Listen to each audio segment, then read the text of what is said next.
Hello, my name is Tanya Neal. Welcome to my podcast, Flawsome Girls. Why Flawsome Girls? Because we know that we all have flaws, are far from perfect, but we are still awesome. No pity parties thrown here, ladies, only purpose parties. We know our flaws, we own our flaws, and yes, we work them all for the glory of God. We have a great show coming up, so stay tuned.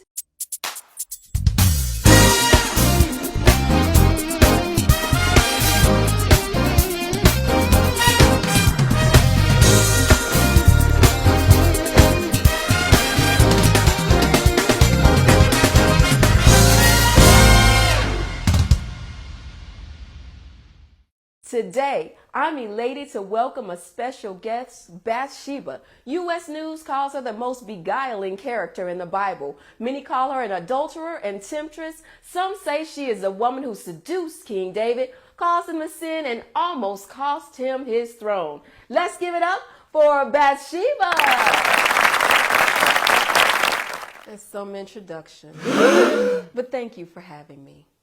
Welcome, Bathsheba. So glad that you could join us. You look absolutely stunning. Love that dress, girl. Thank you for the compliment, Tanya. But before we jump into our conversation, tell my audience a little bit about you. Sure. I'd be glad to.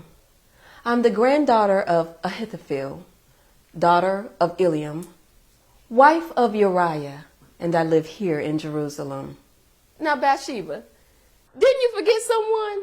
Oh, excuse me. Wife of King David. The 8th wife, that is.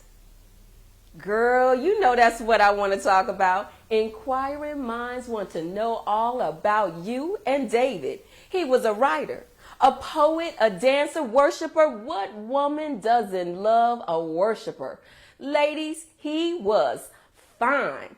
You don't have to take my word for it. I think we have a pic of a king. Yes. Do we? Mm-hmm. Oh, yeah, there he is. Shoot, cutting off heads of animals, slaying giants. That Rudy Shepherd boy grew up to be, we fine, and a rich man. No, but seriously, I know that you were caught up in a scandalous love affair with King David of Israel. We're here to sip on the little tea, so let's have a taste. Tell us all about it, girl. Yes, let's talk about it, Tanya. And let's set this record straight once and for all. It was not like that. Everyone loves a great love story. Ladies are looking for that prince to sweep them off their feet. Just remember, a broom's job is to collect dust. So let's let go of those fairy tales for a moment. I saw that so-called biblical movie, David and Bathsheba, starring Gregory Peck and Susan Hayward. It was inaccurate on so many levels. And on top of that, she looks nothing like me. So let's start there. You want the tea, but it won't be the flavor you're hoping for. It's not the flavor you think I'm going to serve. The one thing, and I mean the only thing that I was caught up in were the consequences of David's lust. So miss me with all of that, Tanya. I know you're trying to get likes and followers up, but I'm not about that. I'm here to tell my story. Are you going to let me do that today? Well, that's what we're here to do, Sheba. Calm down. We're here to set the record straight. May I call you Sheba? No, Bathsheba is fine. Bathsheba, tell me about the day you were bathing on that rooftop and you caught the eye of the king and seduced him. Us girls want to know how we can gain queen status like you. Well, let me speak for myself. I know I do. Where do you get your information from? I really wish you wouldn't say that I seduced David. But anyway, it happened in the springtime when kings were at war. David chose to stay in Jerusalem, and he sent his men to fight instead. David got up that evening and stepped onto the rooftop and saw me bathing. Did you get that? I was not on my rooftop. David was on his. He stepped out and saw me. Oh, so David was supposed to be on that battlefield? Well, I guess I heard it wrong. But you were bathing, right? Yes, but not in the manner you may think. I didn't light candles and drop a strawberry-scented bath bomb. I was following the Levitical law. A woman who is on her monthly cycle is considered impure for 7 days. Therefore, it's customary in my culture for women to cleanse our bodies when our period ends by washing ourselves.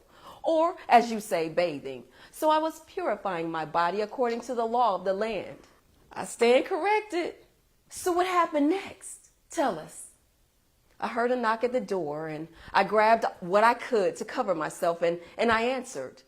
It was David's men. They looked familiar to me because my grandfather Ahithophel was David's closest counselor and advisor. My father Eliam and husband Uriah were elite soldiers in the army of David. In other words, they all worked for David. All three of the closest men to me served under the leadership of David. Anyway, my heart started pounding. I wondered what may have happened to them. For the men to come to my house because my husband was on the battlefield and so was my father. I was all alone.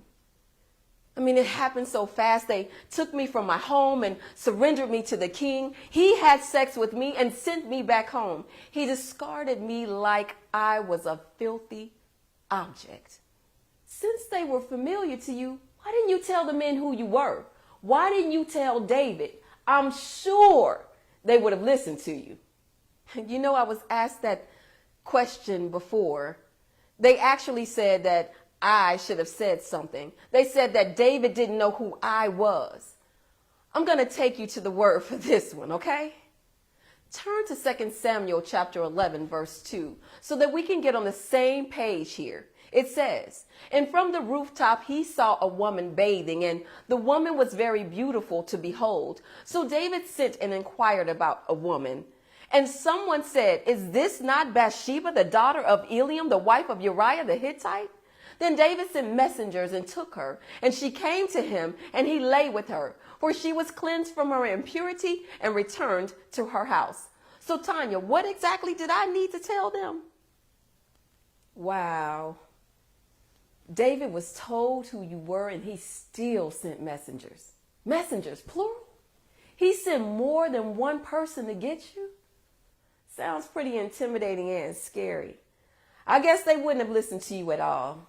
Yes, we have answers. We have all the answers when we're on the outside looking in. We're quick to flip the responsibility back onto the person who is being victimized, aren't we? It's called victim blaming. We assume a lot of stuff when it's someone else's situation. Yes, it was intimidating. Yes, it was scary. King David was definitely informed of who I was because the names of my father and husband were given to him. He didn't care about any of them. He wanted what he wanted. Well, I suppose you're right. You used the word victimize. You also mentioned that they took you from your home. Are you saying you were forced from your home? Are you intimating that King David raped you? I didn't read it anywhere where you said no or stop. But according to that law, weren't you supposed to cry out if you were being raped? Aren't you assumed guilty and that you consented if you didn't cry out for help? I am telling you that David saw me, thought I was beautiful, sent men to get me, and he slept with me. Let me ask you something, Tanya. Who was I supposed to cry out to? Who would have believed me over the words of King David, the man after God's own heart? Do you not understand that women during my time were pawns in political wars, objects to be desired and conquered? Why don't you wrestle with that question on your mind? What is your definition of rape? Would you call it rape? Oh, and one more thing. Why would they have come to take me if I was having this whirlwind romance with the king? He wouldn't have to take me. Well, hold up, Bathsheba. Rape is a hard word to use against David, the man after God's own heart. Scripture doesn't use that word. Well, you actually brought up the word rape. I didn't. Again, I ask, would you call it rape? I just get tired of people making light of my experience, pretty much saying I wanted it. I went after him. I wish people would say something like, King David wasn't supposed to mess with a married woman if he was a married man. Let's take it back. He should have been on that battlefield instead of walking on a rooftop peeking into my house. I'm so sorry, Bathsheba. I didn't mean to upset you with my question. So did you hear from David after that night? No, he didn't reach out to me. That's how it works when someone only wants you sexually. They ghost you. Isn't that what you say, what you call it today? Actually, I sent a message to him. Ghosting, yeah, something like that. You're funny. So when you reached out, What did you say to him? I'm pregnant. What? Girl, you got pregnant after one time? Right after your cycle? That ain't possible. Tanya, you can get pregnant anytime after your cycle. Then what did he say? It's not what he said, it's what he did. Girl, what did he do? Long story short, David didn't expect to hear that I was pregnant. His plan was to hit it and quit it, if you know what I mean. He came up with a stupid plan to get my Mariah to return from war to sleep with me so that it would appear that he was my child's father. When that didn't work, David got him drunk and tried to send him to me again. But my husband chose to stay with his men. You see, the man that I married put God, his king, his country, and his men first. He was loyal and faithful. He was focused. He would not dare take his eyes off the mission. In fact, Uriah explained to David that he couldn't enjoy these luxuries, that is, intimacy with me, when the Ark of the Covenant and his men were still in the battlefield. There was a time and place for that, and it wasn't in the midst of a wartime situation. I married a soldier and a servant. I love that about him. He was secure in knowing that I wasn't going anywhere and that I had his back. He knew the same about me. We had dreams of raising our family. We planned everything out. He was my soulmate. Anyway, when my husband didn't respond the way that David hoped, I guess he thought my husband was like him on that sex tip. He had my husband murdered. Bathsheba, I am so sorry for your loss. You mean losses. Wait, what? What else did you lose? What was taken from me was my body when David sent men to get me from my home. He violated me when he had sex with me. Surely I thought I was going to lose my husband, but I didn't think that it would be by him dying. I forgot to mention that adultery, according to the law, was punishable by death. Not to mention, not crying out was too. You can only imagine where my mind was, so I almost lost that too. I guess I lucked out because who would kill King David? Who would expose him among his peers? Shortly after mourning my husband's death, 7 days to be exact, David sent for me and married me. After that, my baby died, and I married David. Wow. Bathsheba, we have a caller coming in. Do you mind if we take it real quick? No, I don't mind. Let's welcome Nicole from Texas.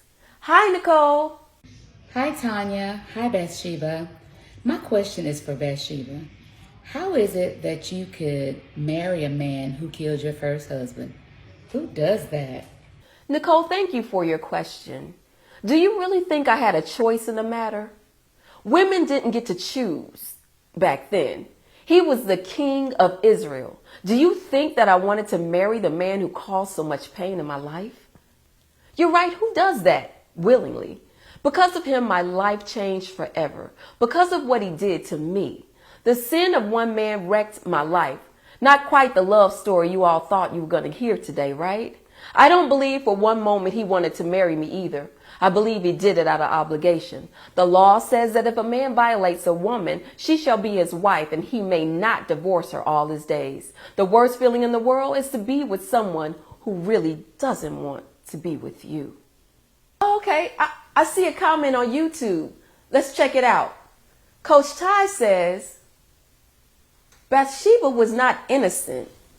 She was not a victim as you depict her to be. She knew the standards of God, yet she chose to commit adultery with the king instead of keeping God's commands. Perhaps David would have come to his senses if he would have turned him down. David was held to a higher standard as a man and a king. However, she suffered because of her sin. David suffered because of his. At the end of the day, God still gave them both grace by treating them as they deserved. Coach Ty, you are entitled to your opinion. Since you missed the whole interview, I suggest that you read 2 Samuel chapter 11, verse 9. The Lord is speaking to David when he says, "Why have you despised the commandment of the Lord to do evil in his sight? You have killed Uriah the Hittite with a sword. You have taken his wife to be your wife." What is interesting is that I only had one line in the entire story, and people have so much to say about me and to blame me for. Thanks, Coach Ty. Read your Bible, though, sir.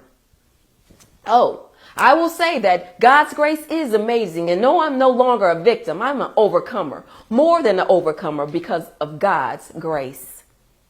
You are still standing. Our sisters want to know, how did you overcome so much pain? What is the reason for your strength? The Lord. Tell us more. It was the Lord who sent a message to David through the prophet Nathan regarding murdering my husband and taking me as his wife. Nathan used a parable about a rich man taking a poor man's ewe lamb when the rich man already had so much. The Lord was referring to me as that lamb. David had the nerve to get angry when he heard how selfish that rich man was and said that that man who did this deserved to die. It turned out David was the rich man in that story. Although David repented of his sins that day, God didn't allow his sin to go unpunished. David had unbelievable family drama to follow. The Lord fought that battle for me and Uriah. I don't have too much time left to go into all of that. You can read the details in 2 Samuel chapter 12. Bathsheba, girl, you have been through it. I still wrestle emotionally from time to time with losing my husband and my child. I went from happy to hell quickly. I even wrestled with asking God why he allowed all of this to happen in my life. I heard Pastor Autry say on YouTube Sunday, although God allows suffering, he is a help and a hope in the midst of our suffering. I battle with the nasty things people have said about me, not knowing my story. People like to say what they would have done if they were me. My response is, well, you're not me. You couldn't handle my story. If you could, trust and believe God would have given it to you. But are you sure you would want it? People stand on the outside looking in and their perception is skewed. Watch what you say about the lives of others. I may never get all the answers I want, but I know that God's faithful to me and he didn't forget about me. God blessed me to have other children. My second child was Solomon. He was born after I lost my other child. His name means peace. Solomon brought so much peace to my life, and the Lord loved him. He loved Solomon so much that he gave him more wisdom and wealth than anyone who has ever lived. Now, didn't Solomon eventually become king? Yes, he did, but not without my assistance and that of Nathan. It's a long story. In short, I humbly went to the king and reminded him that he promised the throne to Solomon, and if he didn't give it to him, my life and my son's life would be in danger. I shared with him that all of Israel will be looking at him, and he needed to make the right decision. Nathan called David out on it, and David requested that I come to him, and he told me that Solomon would be his successor. I was so proud, I became Queen Mother. Okay, a lady of wisdom and influence. Girl, I could talk to you all day long. So tell us, what's next for Bathsheba?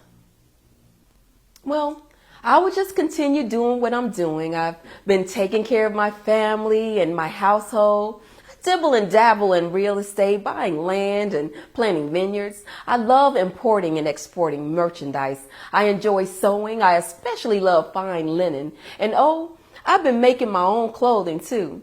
I try to get in a workout here and there. You know, my arms need to get strengthened to carry all those boxes for my pop-up shop. I'm always making time to serve the poor, and I try not to worry too much. Well, you've been mighty busy.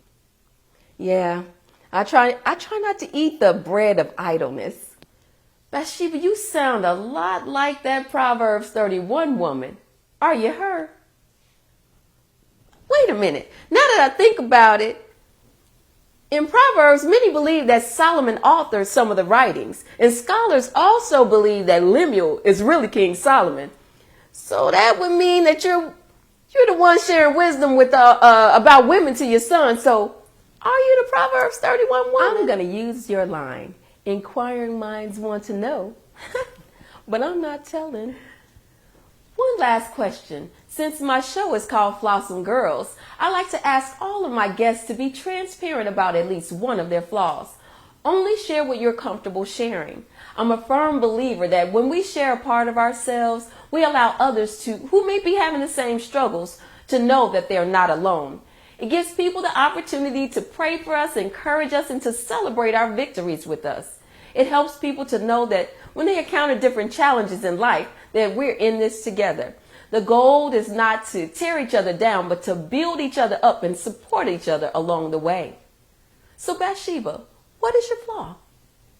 The first thing you mentioned when you saw me was how beautiful I looked. That's what David thought when he saw me. My beauty is my flaw.